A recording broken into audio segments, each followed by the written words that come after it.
All super ডুপারের সবাইকে শুভেচ্ছা।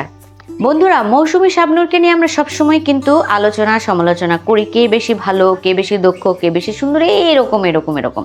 কিন্তু সেবা মৌসুমীর কারণেই কিন্তু শাবনূর এত জনপ্রিয় হয়েছে।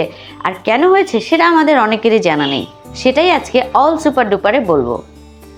শাবনূর কিন্তু মৌসুমীর আগে সিনেমা এন্ট্রি করে। এরপরে মৌসুমী যখন কেয়ামত থেকে কেয়ামত প্রথম সিনেমাটি করে সালমান শাহর সাথে জুটিবদ্ধ হয়ে, তখনই তিনি সুপার ডুপার হিট। এবং ঠিক এই সিনেমাটি করার পরপরই তার হাতে এত বেশি সিনেমার শিডিউল এসে পড়ে যে তিনি বাধ্য হয়ে ওই সময় অনেকগুলো সিনেমাই ছেড়ে দিতে হয়, যেই সিনেমাগুলো পরবর্তীতে লুফে নেয় শাবনূর। এবং শাবনূর লুফে নেওয়ার কারণে, মানে মৌসুমী ছাড়ার কারণেই শাবনূর লুফে নেয় এবং শাবনূর সেই সিনেমাগুলোতে অভিনয় করার পরে কিন্তু সুপার ডুপার হিট হয় সেই সিনেমাগুলো। উল্লেখযোগ্য সিনেমা বলা যায় বিক্ষোভ। বিক্ষোভ সিনেমাটি প্রথমে এসেছিল মৌসুমীর কাছে, কিন্তু মৌসুমীর সবসময় তখন আগাম 2 বছরের জন্য শিডিউল, মানে 2 বছরের মধ্যে তার হাতে কোনো সময় থাকতো না অন্য নতুন কোনো সিনেমায় সাইন করার জন্য। তো এই জন্যে তাকে বাধ্য হয়েই অনেক ভালো সিনেমার স্ক্রিপ্ট আসলেও হাতে কিন্তু ছাড়তে হয়েছে। তো বিক্ষোভ এমনই একটি সিনেমা। শাবনূর সালমান শাহ করলেন এবং রীতিমতো জনপ্রিয় হলো, হিট হলো সিনেমা। এরপরে প্রেমের তাজমহল, সেটিও রিয়াজের সাথে শাবনূর করেছে, কিন্তু এটি মৌসুমীর কাছেই এসেছিল প্রথমে।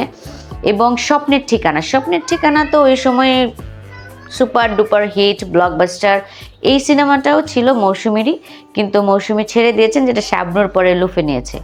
তারপরে প্রেমের অহংকার, জীবন সংসার, এই সিনেমাগুলো মৌসুমী তখন ছেড়ে দেয় এবং শাবনূর করে এবং প্রত্যেকটা সিনেমায় তখন সুপার ডুপার হিট হয়।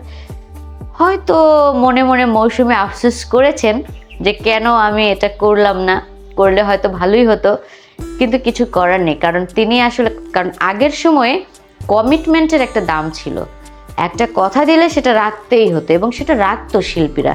এখনকার সময়ে হয়তো দেখা যায় এই আজকে এখানে কালকে ওখানে, এরকম ব্যাপারগুলো ছিল না।